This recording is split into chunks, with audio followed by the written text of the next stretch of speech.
Hey guys, welcome to Monday log. ಇವತ್ತು ಸೋಮವಾರ ಆಗಿರೋದ್ರಿಂದ ನಮ್ಮ ಮನೆ ಹತ್ರ ಇರೋ ಶಿವನ್ ಟೆಂಪಲ್ಗೆ ಹೋಗೋಣ ಅಂತ ಅನ್ಕೊಂಡು ಹೊರಟೆ. ಟೆಂಪಲ್ಗೆ ಬಂದೆ. ಟೆಂಪಲಲ್ಲಿ ಸಿಕ್ಕಾಪಟ್ಟೆ ಜನ ಇದ್ರು. ಬೆಳಗ್ಗೆ ಆಗಿರೋದ್ರಿಂದ ಇನ್ನೂ ಅರ್ಚನೆ ಮತ್ತೆ ಮಂಗಳಾರತಿ ನಡೀತಿತ್ತು. ಮಂಗಳಾರತಿ ತಗೊಂಡು ಆಚೆ ಬಂದೆ. ಆಚೆ ಬರ್ತಿದ್ದಂಗೆ ನಂದೀಶ್ವರ ಇದ್ರು. ನಂದೀಶ್ವರನ್ ಕೈ ಮುಗಿದು ಹೊರಟೆ. ಅಲ್ಲಿಂದ ನಮ್ಮ ಅಪ್ಪವ್ರು ಇವತ್ತೊಂದು ಕೆಲಸ ಹೇಳಿದ್ರು. ಅಲ್ಲಿ ನಮ್ಮ ಅಪ್ಪನ ಫ್ರೆಂಡ್ ಬರ್ತೀನಿ ಅಂದ್ರೆ ಅವ್ರನ್ನ ಪಿಕಪ್ ಮಾಡ್ಕೊಳಕ್ ಹೊರಟೆ. ಪಿಕಪ್ ಮಾಡ್ಕೊಂಡು ಅಲ್ಲಿಂದ ಹೊರಟೆ. ನಮ್ಮ ಅಣ್ಣ ಕಾರ್ ತತ್ತೀನಿ ಅಂದ್ರು. ನನ್ನ ಗಾಡಿ ಅಲ್ಲೇ ಪಾರ್ಕ್ ಮಾಡಿ ಅವ್ರಿಗೋಸ್ಕರ ವೇಟ್ ಮಾಡ್ತಿದ್ದೆ. ನಮ್ಮ ಅಣ್ಣವ್ರು ಬಂದ್ರು. ನಾನು, ನಮ್ಮ ಅಪ್ಪನ ಫ್ರೆಂಡು, ನಮ್ಮ ಅಣ್ಣ 3 ಜನ ಹೊರಟೋ. ಇವತ್ತು ಸೋಮವಾರ ಆಗಿರೋದ್ರಿಂದ ಸಿಕ್ಕಾಪಟ್ಟೆ ಟ್ರಾಫಿಕ್ ಇತ್ತು. ಟ್ರಾಫಿಕಲ್ಲೆಲ್ಲ ಎಣ್ಗಾಡಿ ಹೋಗೋಷ್ಟರಲ್ಲಿ ನಮ್ಮ ಲೊಕೇಶನ್ಗೆ ಸಾಕಾಗೋಗಿತ್ತು ಇವತ್ತು.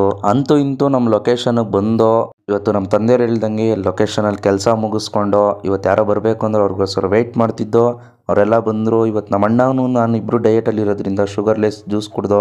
ಅಲ್ಲಿಂದ ವಾಪಸ್ ನಮ್ಮ ಮನೆ ಕಡೆ ಹೊರಟು. ಬರ್ಬೇಕಾದ್ರೆ ತಿರ್ಗಾ ಸೇಮ್ ಟ್ರಾಫಿಕ್ ಅಷ್ಟೇ ಇತ್ತು. ಹಂಗೋ ನಮ್ಮ ಅಣ್ಣ ಡ್ರಾಪ್ ಮಾಡಿದ್ರು. ನನ್ನ ಗಾಡಿ ಎತ್ಕೊಂಡು ನಮ್ಮ ಮನೆ ಕಡೆ ಹೊರಟೆ. ಇವಾಗ ನಿಮ್ಗೆ